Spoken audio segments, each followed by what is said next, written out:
everybody, and welcome to what I will say a doubly special episode of Messi and Co. With way more than we thought we were going to be talking about when we set this up. First and foremost, we want to say thank you for joining us as always. I'm Ashley here with my co-host Gian. Plus, we have a very special guest, Xavi Guerrero from Lemon City Live, one of our very good friends and colleagues who we've been lucky enough to learn a lot about him and get to know him. And I consider him to be one of my favorite people that I get to see when I'm at Inter Miami events and matches. And he was kind enough to join us to talk about a bunch of things concerning Inter Miami and global soccer. But before we get into any of that, how are you feeling today, Javi? Thank you for joining us. And Great, then great. Gian, how are you feeling? Thanks for having me on, guys. Appreciate it. Always appreciate the invitation, and it's like a moment. What a moment to be invited. To talk about Inter Miami with all this stuff happening around the Why club. did something happen? Yeah. No, it's been crazy. It's been crazy news. I'm doing good. I'm happy Xavi's here. Always, I haven't seen him in a bit in person, so I'm happy to see him here on, even if it's on camera. So it's cool to see you here, Xavi. And I'm doing okay. My team just got bounced out in Champions League. Barca got bounced out, and I strictly relegated. I blame first of all Brazil because of Rafinha's injury. I blame VAR. I blame Barca's high line that continues to get us red cards. Mascherano. And I blame Araujo's head that didn't connect on that header at the end. So, but it could be worse. At least my team's not in relegation like yours, actually. So you're right about that. What? But, what team is that? Tottenham. It could be worse, I guess. And then tonight, at least, I hopefully I can find a moment of happiness. My team Liga de Quito plays in Libertadores, so that's always a good thing. All right.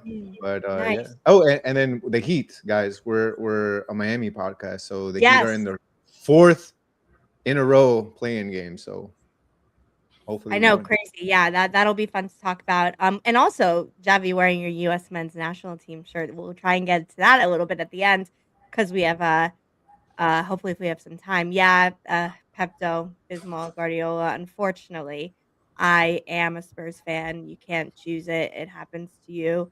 It's where my family's from and my friends, and I live there. And so that's what God unfortunately put on my path. And so, yes, I have to suffer. But it's okay because the other team I have is Inter Miami, and that is a team to be grateful for and a lot of moments to be grateful for. One though, and I can't believe we've made it 3 minutes and 26 seconds without mentioning it.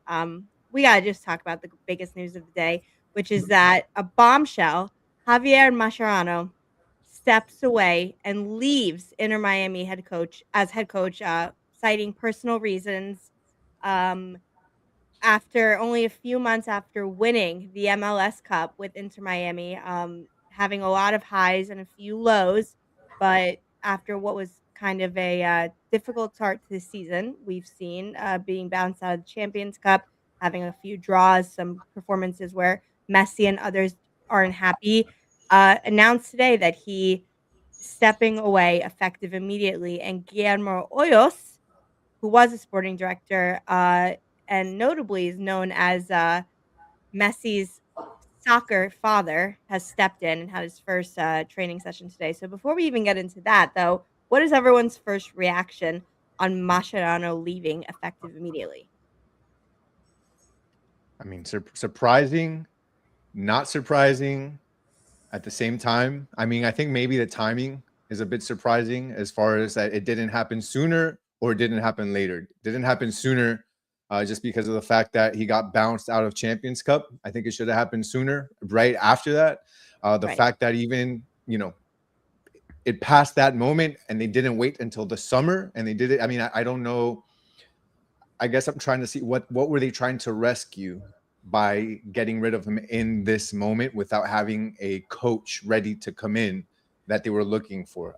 So just curious about that, but I think it was expected. At the end of the day, look, he won MLS Cup with Inter Miami. I'm one of those that will give him his flowers, but at the same time, I am also realistic and will say that I understand that he found a solution. He found a he found something that worked because of Suarez not playing and not being able to play because of the cards that he received and the suspensions that he received. And I think that opened the floodgates for him. But would he have made that decision should that situation not have presented itself? I don't know. And would we right now be talking about winning an MLS Cup? I don't know. I think that he was stubborn in that moment, but at the end of the day, he got the MLS Cup. But what really did it at the end was missing out on that Champions Cup. I think that at the end of the day was what ruined it for Mascherano. I think that it not only was it something that was a letdown, but I think it was a bit embarrassing for this club more than anything. Embarrassing for a front office for Jorge Mas that talked so big about the dreams that they had this season, that they were going to have an even better season than the last season, that the Champions Cup was above everything this season, and then even going as far and beyond and talking about Copa Libertadores and how they wanted and dreamed of playing in that tournament and then get bounced in the first round. I think that that's really what sealed the fate for Mascherano. So you're saying you don't believe what his statement was, that he's stepping down for personal reasons, is what I'm hearing. Well, he says he left for personal reasons, just like Tata left for personal reasons, before him. So in a moment also that left us all surprised during the season. The first thing you asked, the first thing that came to my mind when this happened was I was thinking of back in the old telenovelas, Days of Our Lives. It's that the Inter Miami is always a telenovela. Something's happening somewhere. There's news, and this just like the latest thing that happened. It is a little bit unexpected because I thought personally that he would at least make it towards the end of the season. See, they'll play it out. I'm surprised, not shocked. It makes me curious as to what is going on behind the scenes, which has been kept, pretty tight, and we don't know, because it seems now that something's happening behind the scenes, because it's not normal for a guy like Tata to leave and then he comes back. Atlanta United, he's not doing great. And now this guy, young guy, comes out here, he wins MLS Cup. Yeah, it is a failure because they expected to put this team together and go all out for Champions Cup. That was a big objective for the team, and they failed. But I didn't think that would be enough for him to be sacked. But officially, he stepped down.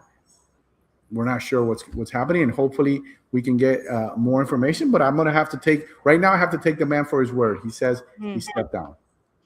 Yeah, well, sorry, do you want to go ahead, GM? So, yeah, I just wanted to say one thing. The Tata Martino left, quote unquote, left for personal reasons weeks after being eliminated in the first round of the MLS playoffs.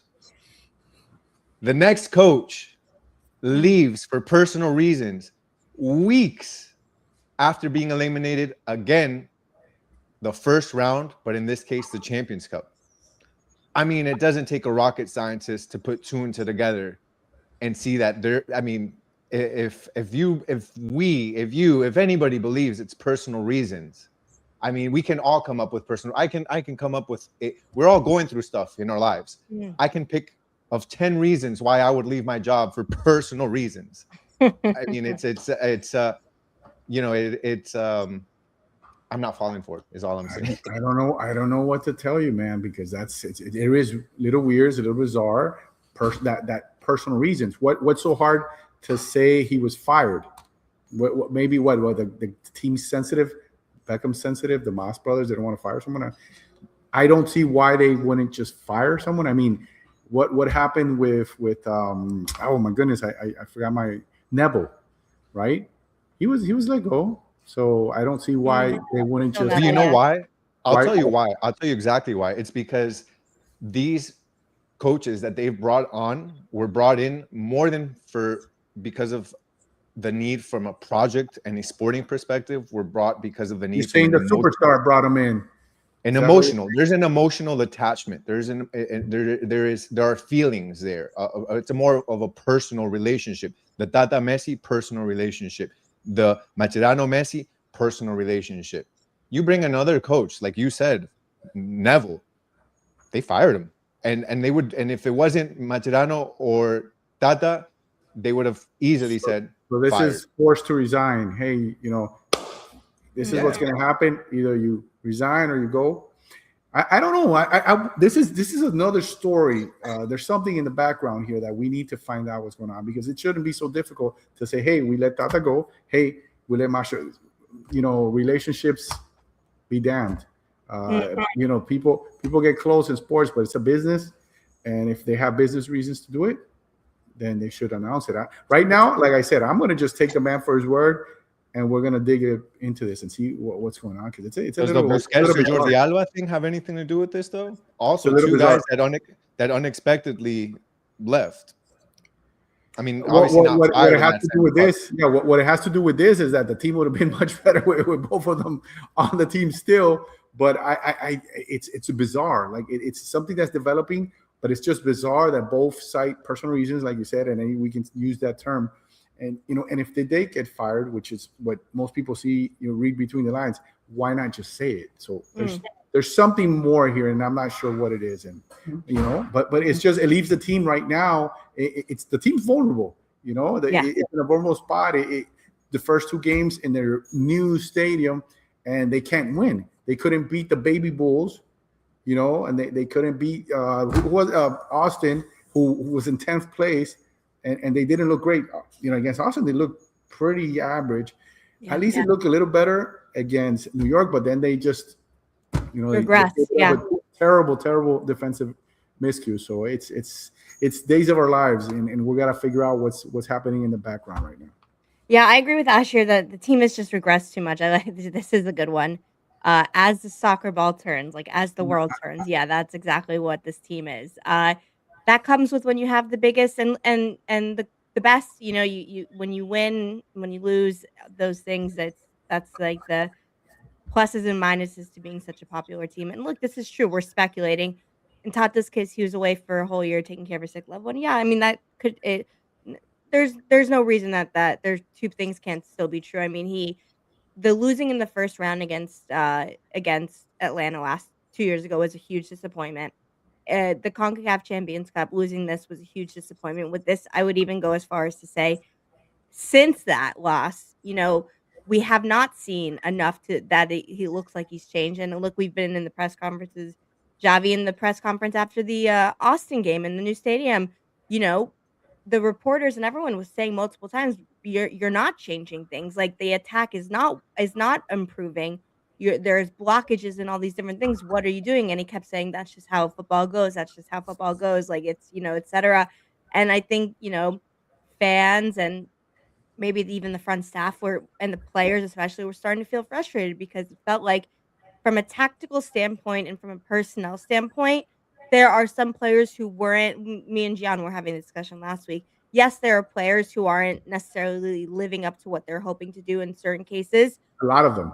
But at the same time, it doesn't outweigh what has been, I think, the wrong choices that we've seen from a coaching standpoint. And when you kind of mix them all together, you get this big boom where it doesn't work out, and everyone's kind of looking over their shoulder saying, well, what do we do now? The coach always takes a fall. There's just the same in Spanish, and we can translate it in English. It's easier to get rid of one than 11, right? You can't get rid of the starting team, but you can get rid of that one coach. I think there's several players so far this season. The season's still young, very young, that have been playing at a much lower level than expected. Several, and that's not his fault, or maybe it is. Practice. Who knows what's going on? But that's beyond his control. I think as far as decision making, he's been about the same that he was last year. I would say not and maybe a little bit better actually, because I think he has a little more common sense and knowledge in trying to tweak things. So it's still bizarre. It's still weird to me, unexpected, and I don't know. I don't have a real logical reason for it. I just don't think because of that early exit, that's why he's canned. He could have been canned at that point if there was a plan to fire him, right? So we're just going to keep, looking into it and see what's happening, because it's a weird scenario. It's a weird situation. Let me ask you this, and this we can kind of transition. We're not quite done talking about this, and I'm going to start with you, Gian. When I say though, Guillermo Hoyos, and you said Xavi, that seems weird and is coming out of nowhere.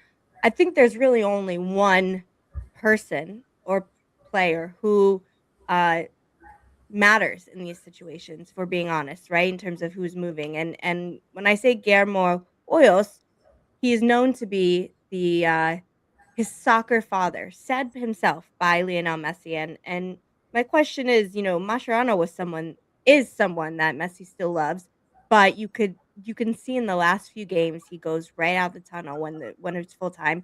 He's scoring goals, he's still being great. There is frustration there, a lot of frustration going out of the Champions Cup, a lot of frustration. The body language, we've seen it, and he's committed to, I think at least a couple more years here. No, we have the Leo Messi stand. He has Hopefully, the World Cup in a few hopefully. months. But I guess my question, Gian, is how much of this do you think was led and decided by Messi as sort of he was fed up with it and ready?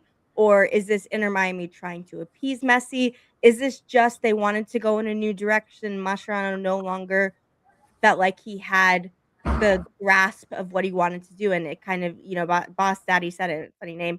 There's been no identity and no fight from the players. That's been very clear throughout the season so far, and so those are things that you feel like when you lose the locker room, right? That's like an expression you hear a lot in American sports. If you lose the locker room, um, what is it that kind of put this over the edge?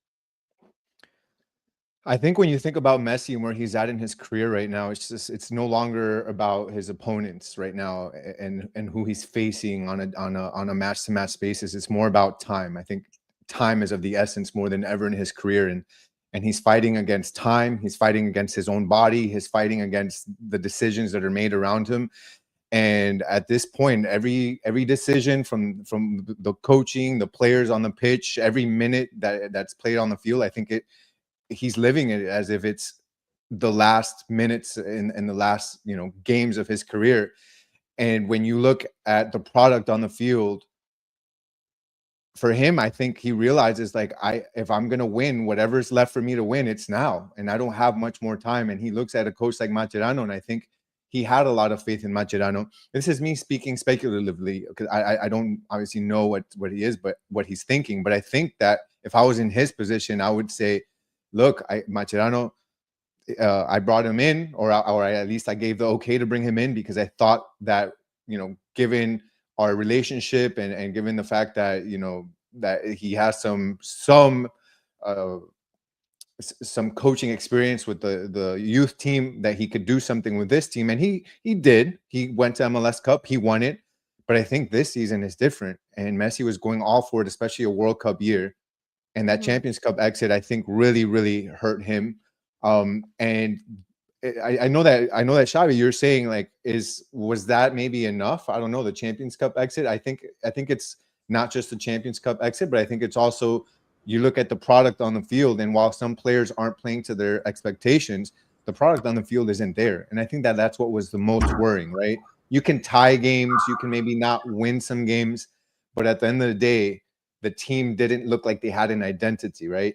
You can see some of the decision making from Mascherano and see you can't figure out, as an analyst, as somebody that watches games, and figure out, what is this team trying to do?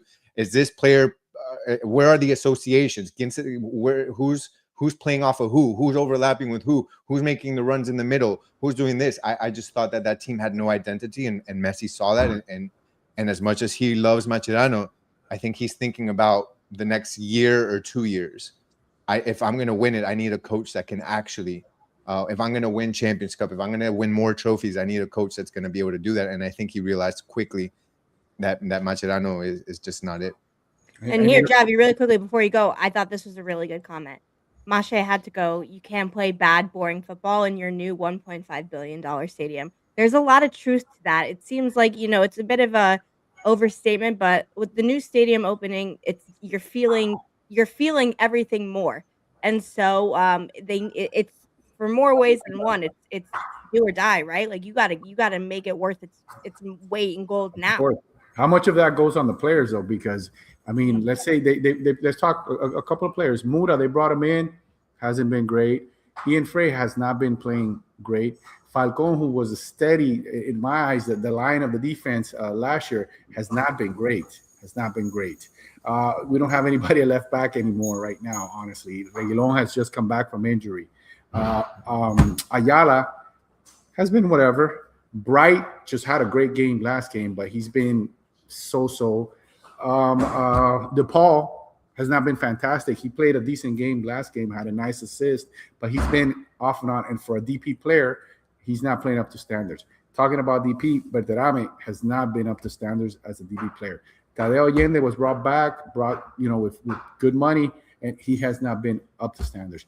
Mateo Silvetti just scored a beautiful goal last game, but he looks like his level has dropped. So, if you're telling me that he's responsible for this, then definitely that's a reason to be canned if he's directly responsible for the way that they've been playing. But I think there's more responsibility on the player side. So I personally don't, watching the game, don't see why he would be fired at this point. I understand what John said. If Champions Cup was that important, and it was for these owners, this ownership, it would have been done right after that, at that point. Why give them 2 games? Or you gave them 2 games to see what was going to happen, and it was 2 bad games. Yeah. Xavi, but look at the players that you're talking about, and when you talk about regressions and players who aren't living up to their expectations. When you said Falcon, which is a player that was already on the team, I can understand that he's regressed a bit. Even though I think he's played good, there are moments where you see regression. But then when you talk about players who aren't living up to expectations, those are players that were brought directly in by Mascherano. You're talking about Mura. Are you sure? Decision. Are you sure it was him? I can't be 100% sure. But when director.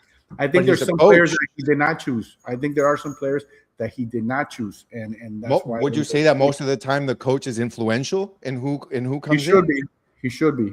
He should be. So I think that you can think about. We're in a special circumstance with Inter Miami. Like I understand that. You mentioned earlier, a certain player has lots of influence on what happens in all aspects of the team. Yeah, but think about that. That can go 2 ways. What you said.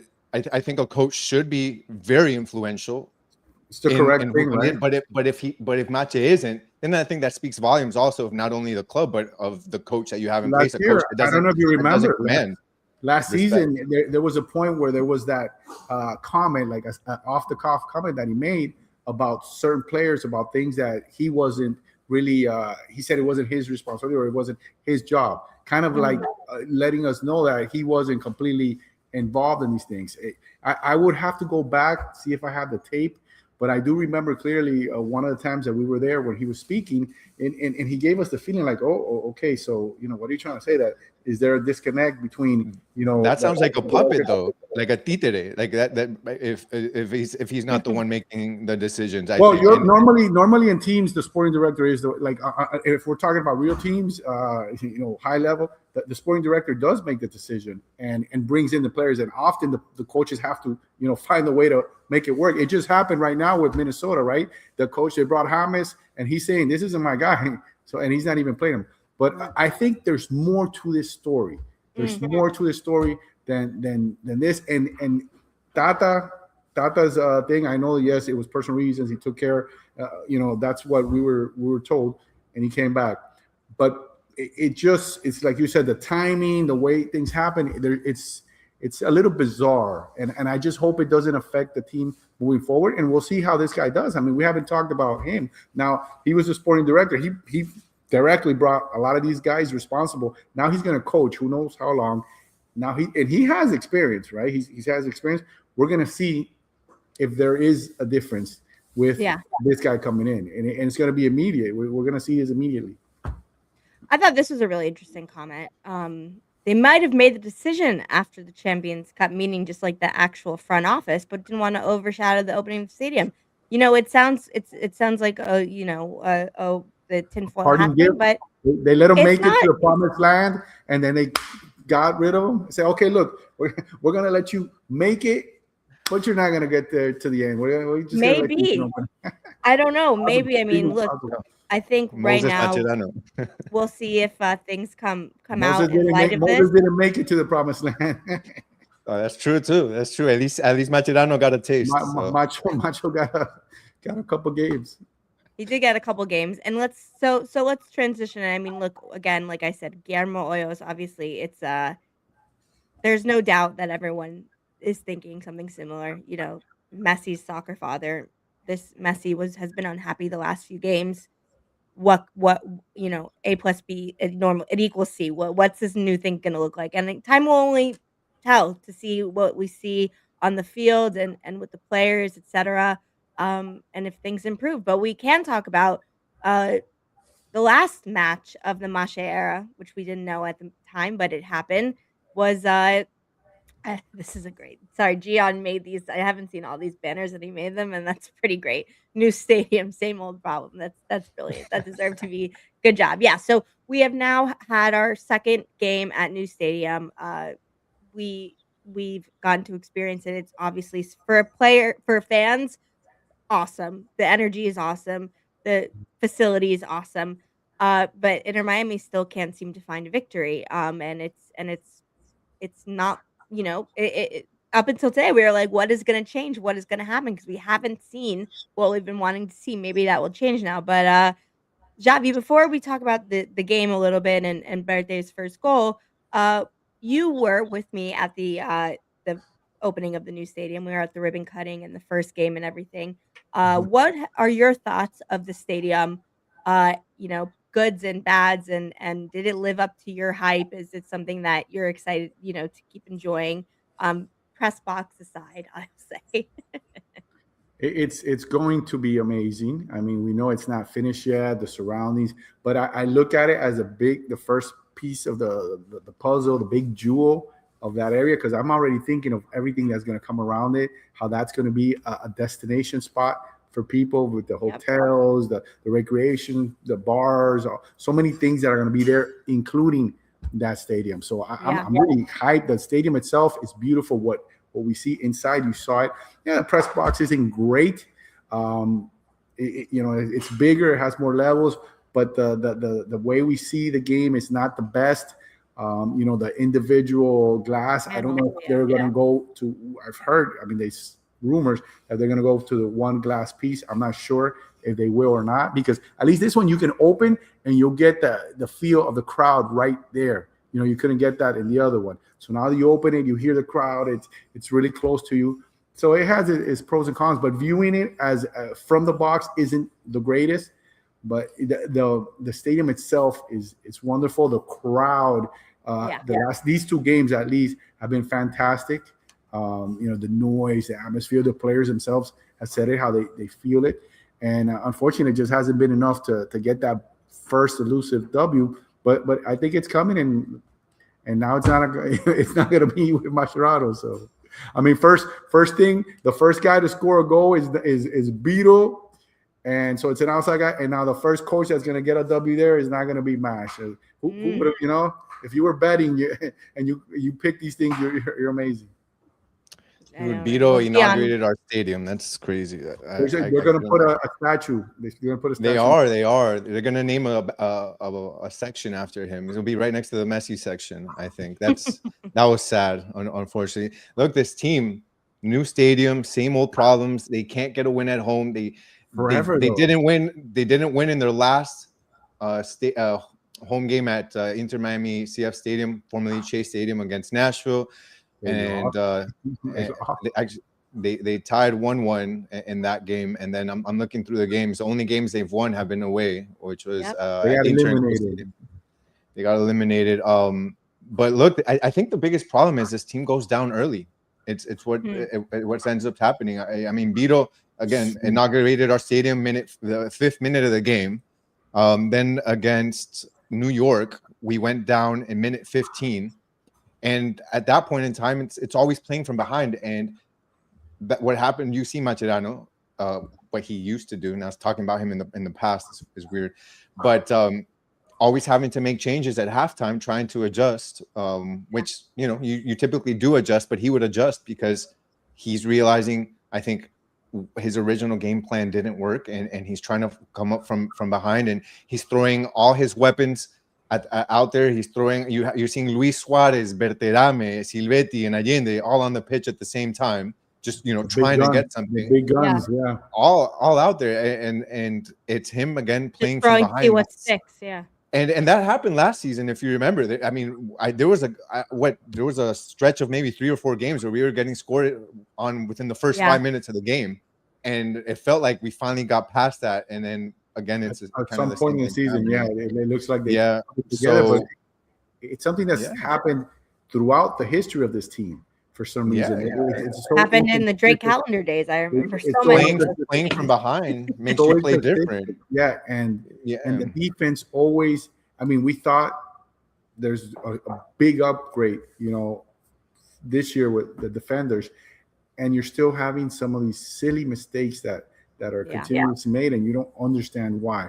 But they have in the past season also this trend of getting better, closer towards the end, towards the playoffs, towards when the games matter. I heard that from the beginning when we were playing what I thought was not good football, and I kept hearing, "Hey, it's early on in the season. It's early on in the season." And I said, "Yeah, it's early on in the season. So is Champions Cup," and it's what ended up happening. And look, I'll say if there was one thing other than obviously the attack lacks tremendously for the names that you've got up front. Again, you talk about Berterame, the Mexican striker with the most goals in Liga MX last season. They paid $15 million for scoring his first goal after the 7th game or something like that. By mistake. It wasn't even. It was true. And I don't mean, and I'm not trying to play it down. It's like Messi was going. I finally got to see it up close, and Messi's had it, and the defender hits the ball, knocks it out, and it goes perfectly to him because he's missed at least 5 or 6. That's still a striker's finish, though. It's poaching. That's what you want. Exactly, and it's fantastic. And he finished with quality, which is great. He needed that. And the team needed that. But 5 or 6 times prior during the season, he had open goals, easier plays, and he missed them. So this one just fell on his leg. Hopefully, it breaks the dam. Yeah, but to have him for his after sake, this many games finally score, and then you have obviously Messi, who is doing his job from an attacking perspective. I've heard some that say they wish he had more assists, but look, I mean, if you're watching the games, he's placing perfect balls, and if they're not scoring them, I mean, what is he going to do? He can't assist and score as well. He's got, he can't be all over. An assist is only recorded if the player scores it.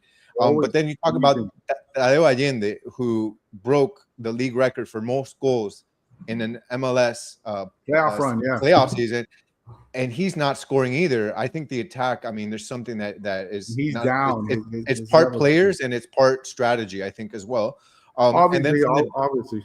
Yeah, I think it's both. But then to me, the biggest pain point is on the defensive side is, there are times where maybe they're caught off out of position, but if you really figured out, most of that is not solely on the defense. It's the team losing possession high up as Noah Allen is high up because being asked to attack, or let's say Ian Frey and the center backs and everybody else gets caught having to rush back because other teams have figured out that the key to play Inter Miami is as soon as they turn the ball over, because they have so many bodies up front, is do the quick counter.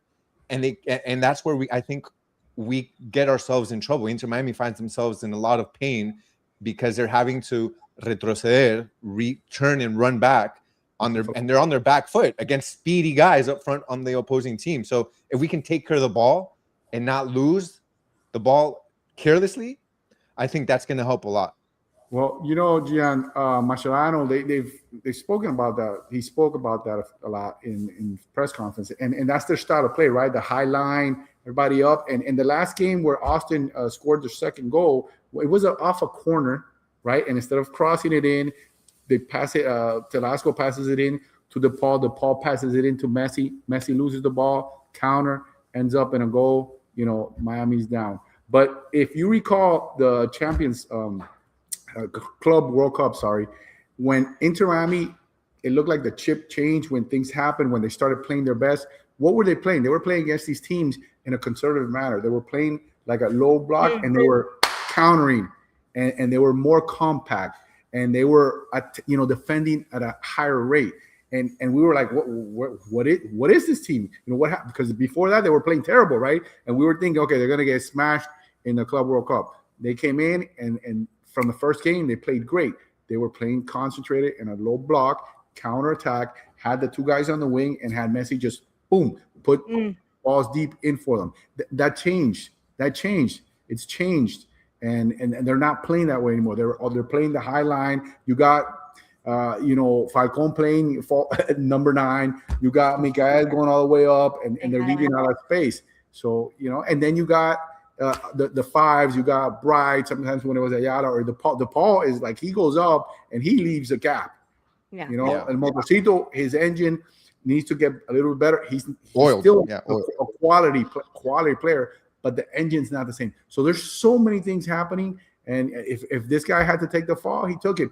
But things need to change, and I think one of the things that needs to change is that style of play, the way that they're playing. Yeah, you need to teeter it back a little bit and be able to be hybrid. I don't think that you have to play a certain way though, the whole game. Although he has made changes, but I don't think you need to have that high line throughout the whole game, and especially at the beginning, like you said, we're getting scored on. We meaning Inter Miami, it's getting scored on early in the first half. That has been the trend. Well, let's try to be a little bit more conservative, play more compact, counter with those speedy guys, and let Messi be Messi. Let Messi put the ball up there for Berterame, for Allende, for Mateo, because all those guys are good players and they're scorers. They're just not having, they're not playing great right now. Yeah. No, it's true. I mean, I think that's a really good way of putting it. I'll come back to this comment because I think it's what we've really been discussing, which is if most players are underperforming, how can you not question the coach? And it's really like it feels like a chicken and the egg situation, right? Where you don't know which is the start, which is what percentage fall, because you're a pro player, right? They talk about you don't need the coach to motivate you. A lot of these players, and let's talk Allende. Allende came in, he wasn't part of the team during the preseason, the games and stuff like that. But Berterame came in late because of his work visa. There's a lot of factors, a lot of things going on. So, but ultimately, the coach has to carry the weight for everything. But I think there has to be a little more pressure on the players too to perform. They have to perform. Yeah. Messi's performing, right? Messi's performing. He always does. Right. But he's performing. There's other players that are playing at a good level. Yeah. Okay. Well, so we kind of mentioned it briefly, and before we get on to the next subject, because I want to have a few more big things we want to go through. Just really quickly, do you think that now it's like he's opened his account?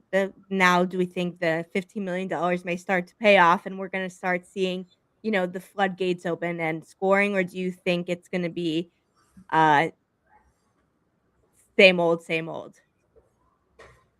Well, the first goal cost us $15 million. So far, I think our ROI is down. And a coach. And a coach. Yeah, it cost us $15 million and a coach. Expensive goal. So far, we're down. But I look, it just reminds me, and I hope it actually ends up being the same. It reminds me a lot of Tadeo Allende last season, where he had that stretch of about 8-9 games where he couldn't score. And he said, I remember I asked him in the mix zone, and I asked him once he actually scored that goal, and then after that, it's just the floodgates opened for him, and he started scoring and scoring and scoring. And he said that was one of the most difficult times during his career, that he had to go to see a psychologist to mentally help him get through that. And I thought that was very candid. You don't hear too many players talk about that, so I appreciated that from him. And I would assume that for Berterame, he knows how much the team paid for him. He knows how much this team needs him. And I think how that excited everyone was when he this scored. One was special. Right? Messi was happy. Around him. Yeah, everybody was happy for him. And I hope that this is the one that finally opens the floodgates for him as well, just like it did for Tadeo Allende. And look, strikers, they know how to score. That's their one job. They know how to do it. Sometimes everybody hits stretches, and hopefully this is the end of his, and he'll start to, and it'll open up. And I think that hopefully this will create a bit more confidence too of the other players to hit him, get him the ball. He'll start scoring, and that's what he needs. See, if I remember before he started playing, I looked at some of the plays that he would make in Mexico, and a lot of them were him making runs into space and them feeding the ball, and I think he hasn't seen a lot of those types of plays here at Inter Miami. And hopefully the new coach will help him out too as well. I think they need to scheme a little bit more for him. Coach. Yeah.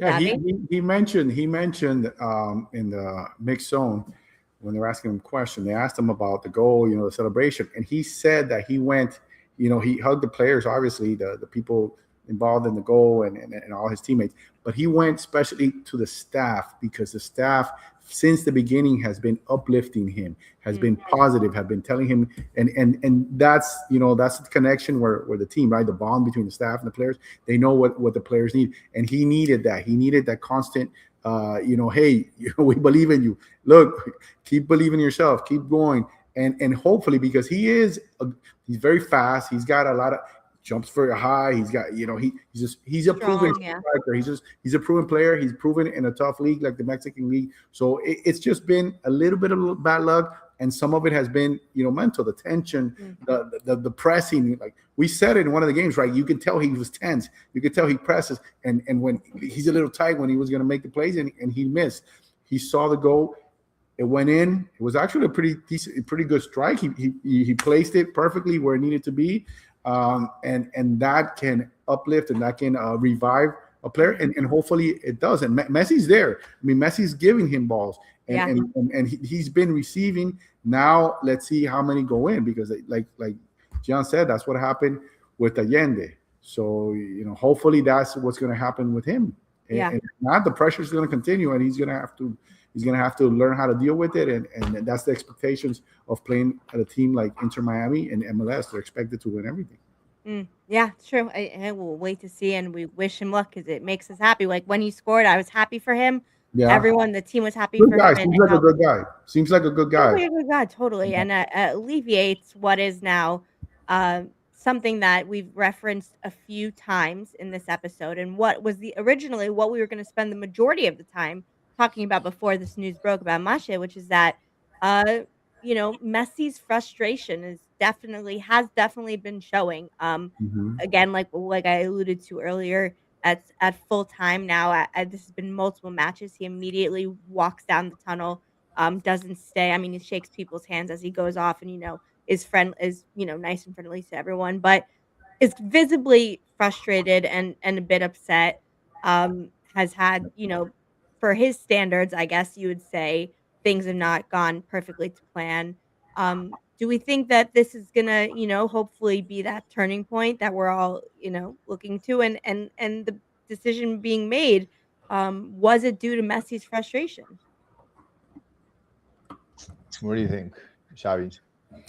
Obviously, anything that happens on the team, that he's going to have some sort of say, because the owners go. I mean, they've mentioned it before. They'll speak with him. They'll get his input on things. They still reserve the right, the power. Kind of to make the decisions, supposedly.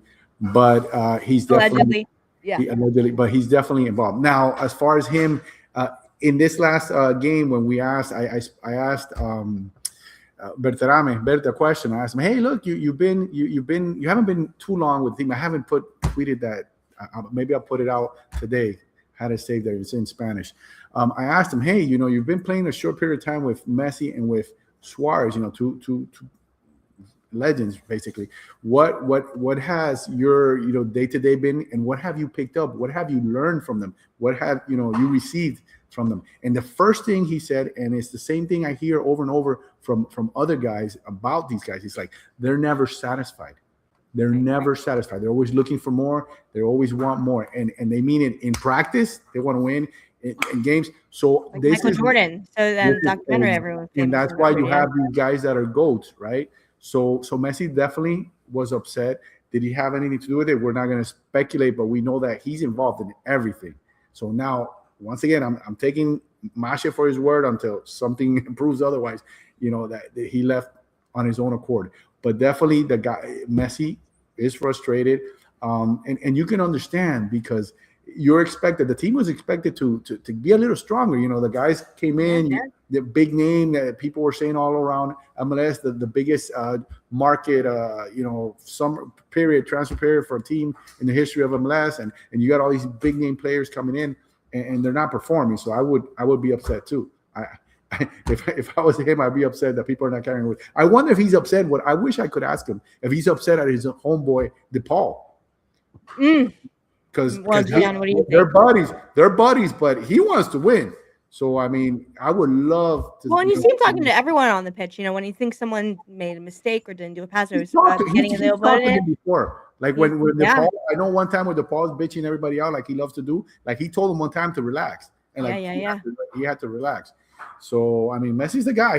He's got what, 6? I think it's 6 goals now. I believe he's got 6 and 8. 6 and 8. Yeah, 6 goals in the last 8 matches across all comps. And assists, he has an assist or 1 or 2, right? Yes, I think he has something like that. Yeah. So if anyone questioning, he doesn't have assists, you just want to be a pain in the ass, to be honest with you, because the guy is 38 years old and he's playing amazing. He's still doing it. He's out there, and the assists haven't been there because they haven't scored. Berterame by himself has missed 4 assists. Messi in this last game, the very first one that came in. Yeah, you got to just tap it, and it seems easy. I'm not a pro, but it was for a guy of his caliber, a player that can finish like him. It should have been money, and it hasn't been. So Messi, he puts the ball, but he can't, like Gian said, he can't score it.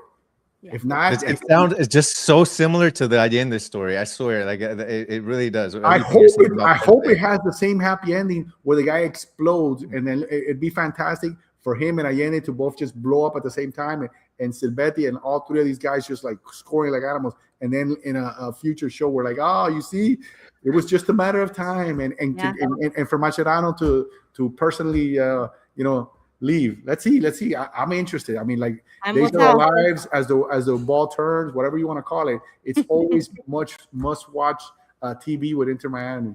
It's always fascinating. I hope it will always. Yeah, I hope it will always be. The frustration definitely stems from the lack of scoring. I think the lack of winning for Messi. I think one play in particular comes to mind for me against the Red Bulls when he was rushing upfield and he forced Horvath to make 2 crazy saves, and then he hits the post. And then in stoppage time he gets a free kick that was saved also.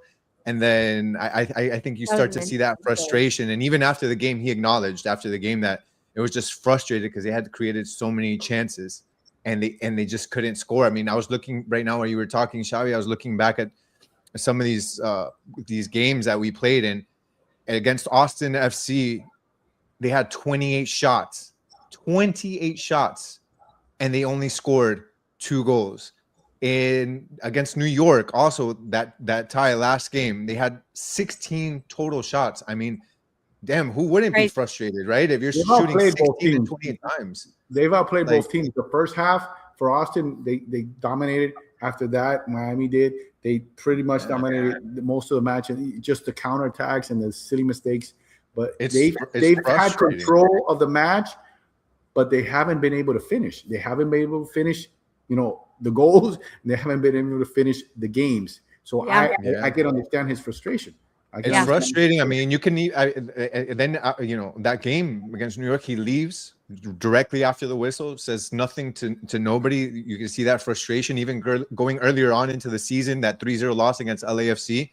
When he went into the restricted, he didn't go into the locker room, but there was an area that was close to the locker room. He kind of followed the referees. Luckily, it wasn't anything crazier, but that was also frustration. And I think that all of that stems from the effort is there. There's no lack of effort on these players. Never. They're just not getting the result that they feel that their effort warrants, right? And I think that we can definitely see that frustration, and that frustration goes away when you start winning, and when players like Allende and Berterame start scoring. That's where you're going to see this frustration get better. Yeah. Well, I mean, look, we'll see. I think we'll see to start with. Just wait until they run into the Burgundy Wave at Empower Fields. Look, we'll see. Just those first. Be careful what you wish for, Burgundy Wave. We'll see immediately if we get that. They call it the new coach bounce. If we see any of the attacking improving, and so look, previously when we were having Xavi on, we were going to spend a good portion of the show talking about the World Cup because we love international soccer. You're obviously wearing your U.S. men's national team jersey. I think what I'd like to do, and this is maybe now me making you keep coming to us because we just love speaking to you. I think we should save this for maybe next week or the next time you're available because I really want to Anytime, dive into it and anytime. You know, I'm there for you. Anytime you guys things invite me, always I'm there. happening with FIFA, and I wanted to give it its time. So yeah, you're going to be coming back on real soon to talk about it. Just to end the show, what I want us to kind of circle back on, and it's the huge news, which is that if you didn't know, Javier Mascherano is no longer the coach of Inter Miami. As of today, he stepped away for personal reasons. We're not sure. Again, we're speculating a little bit. Is that true? Was he sacked? Did I Messi have actually anything know the personal reason. Can I state it? to say Oh it? Lord, I want to Okay, hear say this. it. Go ahead. I want to hear this. No, I mean it's not intricate. I'm not going to go into a story here, but the personal reason is that he didn't have a job and he has to go look for another one. So, that's what I think. That was his personal Yeah, reason. He maybe. no longer has a job. But look, hey, are we getting Xavi? Are we getting Pep? What about this? I saw this comment come in. Pep who? Pep Alba who? for coach. Pepito? You heard it here Oh first. no. All jokes aside, I will tell you who I would go for in a heartbeat, and I know Nancy? it's that. You stole my thunder, bro. I knew Really? you'd Is say that what you're gonna say? You stole my thunder. Yes. Well, Oh, I he's apologize. an MLS ready guy right now, proven coach, has won it before. Has the pedigree, and But does would he would speak a certain language? he doesn't need to, and because they'll have He translators. does need to. But his style of play would be completely different from what Inter Miami's culture has been. Right? He plays a different style, more defensive style. But I would love to see him now. I don't know if it's going to happen because Oyos is the guy. He has experience, and let's see how he does. I think the entire team's gonna wear. The entire team's gonna have to wear Meta AI glasses. I think that translation will work. So, but That's true. Maybe here's one I don't know about. Matias Almeida. That's I've seen that name. I don't know. He's been all right. It's I mean, okay. he hasn't been great either, but he has more experience. Definitely has more experience. I mean, Maybe Mascherano, Oyos. Who knows? Maybe there isn't supposed to be a new coach. Maybe this is literally the one they think is if he blows up, can you shut down Xavi and Pep for me just so I can stop dreaming though? Are you guys gonna do that? Pep Guardiola is not coming. I don't see that happening, man. Okay, good. I wish. So I don't have to keep dreaming. We have more of a chance of Xavi coming back to play. You can play 20, 30 minutes a game. True. Well, I mean, this has been quite an exciting day for Inter Miami. We've been saying it on these shows, Gian. There's always something happening. It's been an exciting time with the stadium opening, with all the goods and bads of the season, and this absolute bombshell. We're gonna see how Inter Miami, how Messi, how everyone goes from here, how the style of play evolves, and just most importantly, what we all want to see: a team on the field playing at a high level and winning games. Here's my question for you: what do you think is going to happen? Just to kind of finish this off, how do you think Saturday is going to go? Do you think we're going to get the new manager bounce? Do you think it's going to be kind of set up for a tough game, or do you think it's just they're prepping for the next game? That's going to be a new stadium, and this is just going and doing what you can. It's extra motivation for those guys that. I mean, there's still guys fighting for starting spots here. There's certain positions that are not set yet, and there's guys still in battles for Xavi Alonso. I don't see that. I don't see that happening. So I think there's extra motivation. I think they're gonna come out with a little bit more of a balance, a little bit more of a pep to their step, and I believe that that it's. I don't think they're going to lose. I don't want a third tie in a row, but I don't see them losing. We got to see though if he's going to make some lineup changes. If he's what is this guy going to do? Because he knows the players. So it's just interesting to me right now to see what's going to happen. But I'm going to be optimist and say they're going to go 2-0. Okay. And the defense for the first time is going to play fantastic. And St. Clair for the first time is going to look like he's not catching butterflies and that he finally feels at home. Play a little more defensive so you can cover for him and he feels comfortable. So I'm going to say 2-0 and let's see what can happen. Gian? I don't know. They're playing a mile up. They're playing They're a mile high. really Different. It's a mile difficult high. environment for sure. So I think it's going to be tough from that perspective. I mean, if any of you have ever played in the altitude, like I remember going to Quito, Ecuador, and playing over there with my friends and just gasping for air. And that's you were out of shape. You had already your professional career. Hey. Your professional career had already ended. You were it ended before it started. That's clear. You're right. You're right. I was out of shape. I was a few pounds more than I should have been, and I didn't train enough for my vacation to Quito. But look, I think that maybe it's a leaf turning, and maybe they take that as motivation, right? A new coach, Hoyos is not just anybody. He's a guy that's special to Messi, and so hopefully Messi will show out. He's been playing amazing, as we've talked about, but I don't think by any means it's like it's a given that we're gonna do really good. It's gonna be tough. No, the poor form, a new coach that takes time, a new coach, and again playing that high up above sea level, like that's just not that's not just a talking point. It's an actual thing. If you've ever experienced it, it's pretty tough to do. So it'll be I think it'll be impressive if they win, and hopefully that's kind of it'll be an impressive win, and hopefully it'll spark them into what's the next few games will be. So all right, so now that you got me hyped up, I'm gonna say those 2-0 is a brace for Berte, and Messi gives him both assists. A brace for Berte. Okay, I like that. Messi, okay. You know what? Berte brace. I'm gonna start writing the title now. Berte brace. Berte brace. I'll split your brace, and I'll give one to Berte, and I'll give one to Allende. Those are the two guys that need the goals most on this team. So I'm gonna split your brace. It'll be You're feeling generous. I'm feeling generous. So 2-1, 2 goals. Allende. Miami has been 6 years? 6 years in the league. They had Alonso, Neville, Tata, and Mascherano. Cuatro. Am I off? That is no, correct. It's true. Hopefully this is quick turnover, right? Well, are you taking into consideration interim coaches? I don't know if that counts. We've had really, because Morales, and I think he actually did a decent job. But I'm not. I'm taking the full-time guy. Not. I thought so too.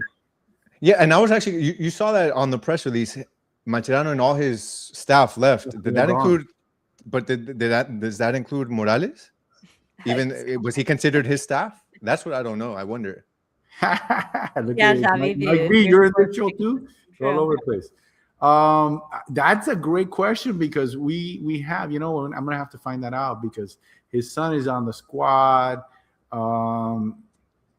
He was there before Masche. Yeah, I don't think he's part of the Masche, because he's like a core academy guy, right? He's been coming up the ranks. I think he's one of the favorites. Well, I was talking about the coach. I was talking about yeah. I'm talking about the coach too. So I'm thinking, they might have kept him, but that's a great question. We're gonna inquire minds want to know. We're gonna have to inquire. He has survived everything, and the fact he's still on this team, he's like Tyler Hero on the team. He survived the trade talks, the everything. Like, he is a survivor, that Morales. So hopefully he is. I like him, and I think he's done a good job as an assistant coach. All right, great. Well, sort of to wrap it up, I mean, this is true, playing in Bolivia, that's altitude, but Messi and DePaul are very familiar with that, at least. So, I'm going to agree with you, Gian. I'm going to say 2-1 Inter Miami. Get the goals. Big story, playing for your new coach, playing for your teammates. Berte finally scoring. It'll be exciting. And I think this is true, just kind of end on is there's more confidence, at least in the idea that what we've been seeing has been the same over and over and over again. And by hook or by crook, on Saturday, we will be seeing something different. We don't know what it is yet, but it'll be something different, and hopefully it'll be something good. Can't wait. Can't wait. All right, well, thank you so much, Xavi, for joining us on this episode. We love having you. Like I said, we're definitely coming back, because we got to do a World Cup preview episode. There's so much good things happening in world soccer right now. Big bombshell drop today. Javier Mascherano no longer coach. It's been a really great discussion. Gian, thank you as always for being part of it as well. The chat, you guys have been awesome. There have been so many things to consider and talk about. I feel like we've covered a lot of them, but there's still a lot to go. So make sure you are following us on X at Messi and Co. And we'll be with all these breaking news, updates, game reactions, match reactions, live updates, all that stuff. Make sure you're following. Make sure you're subscribed on YouTube at 5 Reasons Football. Javi, you got anything you want to plug? Please do. I was just looking at the chat here, and did you see the MLS Reddit rumor? He went with the U.S. director to Saudi Arabian national team. Anything spot? Let's see. I mean, that would be fantastic. Follow the money. Run. My personal reason is I'm gonna get paid. That's That my will be personal reason. All right. I wouldn't fault him. That's a great reason.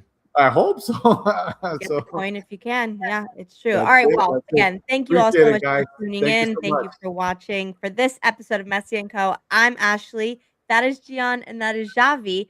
And we will see you next time. Peace. Peace, guys.